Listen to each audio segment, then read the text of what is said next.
Au pays de l'enfant, il y a toujours une fête pour les petits-enfants, pour les plus grands aussi. En tout cas, samedi 26 avril prochain, ce sera celle de la petite enfance. J'ai la joie de recevoir Valérie Maffre. Valérie, vous êtes éducatrice de jeunes enfants responsable du RAMI. Je rappelle que le RAMI, c'est le relais assistante maternelle itinérant. Et à vos côtés se trouve Alain Rigaud. Vous êtes vice-président de la commission enfants, pays de l'UDI au sein de la communauté de communes Jura Sud. Un objectif à travers cette fête de la petite enfance qui a vu sa première édition l'année dernière en 2013. Donc cette fête de la petite enfance s'adresse aux petits enfants, c'est-à-dire aux petits moins de 6 ans et aux tout petits, voire aux tout petits, mais c'est aussi à leurs parents. Et en fait à toute leur famille, c'est-à-dire leurs frères et sœurs plus grands, voire les grands-parents aussi. Une idée de rencontre intergénérationnelle, mais avec du lien familial. Voilà, tout à fait. C'est quand même l'objectif principal. C'est l'objectif aussi, voilà. D'accord. Dans quel esprit ? L'esprit, c'est que tout se passe avec une certaine forme de sérénité. Que chacun se sente bien, que les parents soient contents de partager un moment avec leurs enfants, que les petits, eux, y trouvent un intérêt, bien sûr. Découvrent plein de choses. Découvrent effectivement beaucoup de choses dans des situations variées. Et bien souvent, pour les parents, c'est un moment intéressant parce que ça lui permet de découvrir aussi peut-être des activités, des choses toutes simples qu'on ne connaît pas forcément, qui sont à faire avec nos propres enfants ou nos frères et sœurs. Voilà, qui peuvent être renouvelés effectivement éventuellement à la maison, ou qui sont peut-être déjà pratiqués mais sans que les parents en aient connaissance. Bref, pour effectivement que ce soit aussi une ouverture pour toute la famille. Alors la première fête a connu un très joli succès, vous en étiez content? Nous avons eu une bonne centaine de familles, grosse majorité est venue de la communauté de communes, Jura Sud. On en a eu d'autres familles qui venaient de plus loin et qui étaient intéressées par ce concept, justement. On a eu un temps déplorable. Il n'a pas empêché, je pense, les gens et les enfants d'être tout à fait satisfaits de cette journée. Vous avez eu une vision un petit peu particulière du prix d'entrée de cette fête que vous allez renouveler cette année. C'est que vous faites payer les enfants, mais pas les parents. Oui, c'est en général, c'est l'inverse. C'est pas paradoxal, mais c'est vrai qu'en général, ce n'est pas le cas. Donc, mais effectivement, ça s'explique. Nous demandons 5 € pour les enfants de moins de 6 ans, puisque c'est eux qui sont au centre de cette fête. Et donc, on considère que les parents, les grands-parents, les frères et sœurs les accompagnent. Et donc, on ne les fait pas payer. C'est le moment de parler de cette deuxième édition 2014 qui est prévue très bientôt. Donc, elle va se dérouler le samedi 26 avril 2014. C'est un samedi. Voilà, un samedi, repérez bien la date, de 10 à 18, sans interruption. Et ce sera aussi à nouveau pendant les vacances. Alors c'est le week-end qui correspond aux vacances du Jura et de l'Ain. Voilà, c'est une volonté aussi.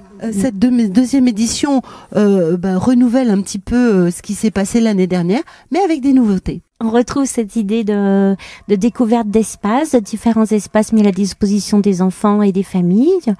Et donc des espaces de création où on peut retrouver des choses comme des ateliers d'art plastique, des espaces d'expression avec des lectures et une animation aussi transversale avec un chanteur, François Gillard, et sa brouette chanson. En nouveauté cette année, on a un nouvel atelier d'art plastique, on a des lectures de racontes tapis.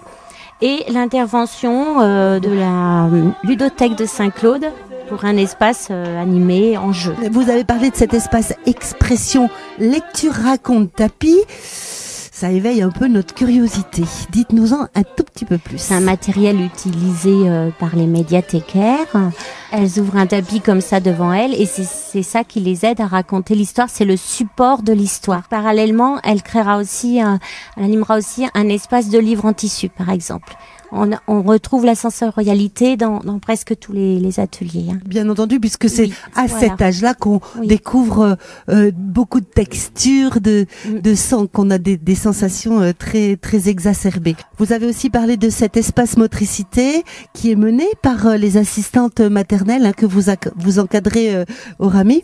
Ça correspond à un travail en amont avec les assistantes maternelles qui depuis plusieurs séances la travaillent avec les jeunes enfants qu'elles accueillent. Et aussi des ateliers de découverte sensorielle comme la terre, le jardinage et autres découvertes. Cette activité autour du jeu sera menée et animée par la ludothèque de Saint-Claude. C'est intéressant aussi de faire venir des partenaires de l'extérieur. On a construit les animations en fait avec nos services enfance. Ça leur permet de montrer ce qu'ils font à l'année avec les enfants.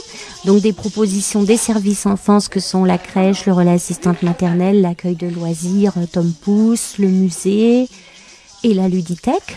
Voilà, mais aussi l'intervention de prestataires extérieurs. Alors en partenaire, on a aussi le cinéma qui nous fait une proposition comme l'année dernière à 1,50 € de plusieurs séquences de petits courts-métrages d'animation adaptés aux tout petits. Qui s'intitule Le Criquet. 2 séances, vous m'avez dit, alors, donc une à 11h30 et une à 17h30. Un temps permanent qui va pouvoir être vu par toutes les personnes qui viendront, une exposition. Cette année, on a décidé de mettre en valeur une artiste peintre locale qui s'appelle Anne-Marie Dallot, qui met en avant ses œuvres de création, de peinture, mais aussi d'objets en volume, de petits personnages en bois qu'elle appelle les voisins, à découvrir. Ça doit être très sympathique. Oui. Et donc elle sera là, l'expo du matin jusqu'au soir, vous avez dit, de 10h à 18h. Voilà. D'autres petites choses intéressantes encore, le petit marché artisanal. Oui, parce que l'idée c'est justement de provoquer de la rencontre, de la découverte et aussi de mettre en avant voilà les personnes qui travaillent sur Jura Sud. Et ces artisans ne proposeront pas des objets ou des produits pour adultes, mais bien pour les enfants.